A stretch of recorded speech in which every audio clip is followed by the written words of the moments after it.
Carpe went hunting up at my place in Forestburg, Texas, and if 2020 wasn't long enough, it looks like November is going to be particularly long this year. After arriving, made my way to my box stand and noticed there were several places along the trail that had very recent rooting. Got up in my box stand. This is the setup. I've got a feeder at 45 yards, and I've got another feeder out there at about 100 yards. And it is a chilly and wet night. And I had this first hog come in about 3 hours after arrival. I'm getting it on video with my old Armory Zeus thermal weapon sight that I'm using as a spotter and as a secondary camera. It took me just a bit to get my Lone Star Armory TX15 multi-purpose carbine enhanced, up and ready. I'm going to be shooting 6.5 Grindle to the SST 123 grain ammunition. And I'm getting video from my rifle from my IR Hunter Mark III thermal weapon sight. Here I'm just getting squared away with the rifle and also getting my shooting muffs over my ears. Gets awfully loud inside of a metallic stand when you pull the trigger, even with a suppressed rifle.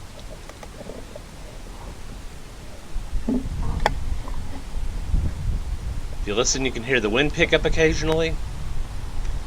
But there's enough trees, wind's not going to be a problem for the shot. I'm actually very lucky to be in this box blind on a wet night. The blind was donated to me by my good friends Bob and Tolly, who also helped get it set up.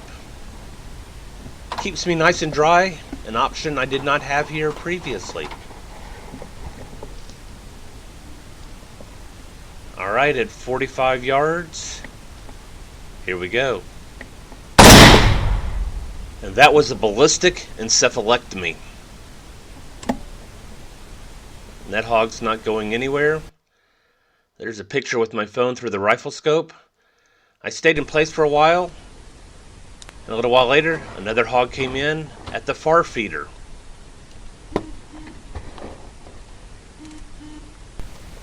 If you listen, you can hear the patter of water droplets hitting the top of the metal stand. As I get lined up for the shot here at 100 yards. Alright, here we go.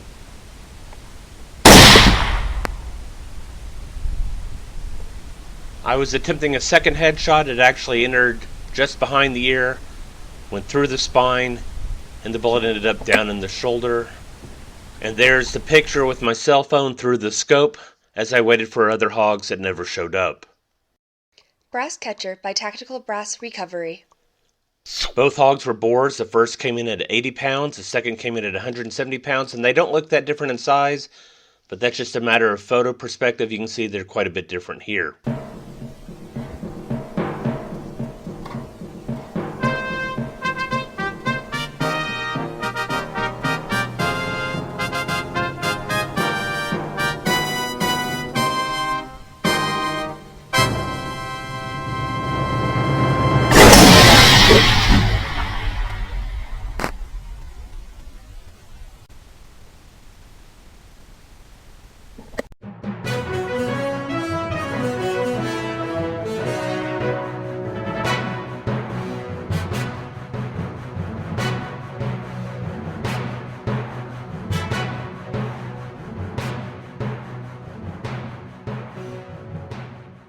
Carpe, my friends.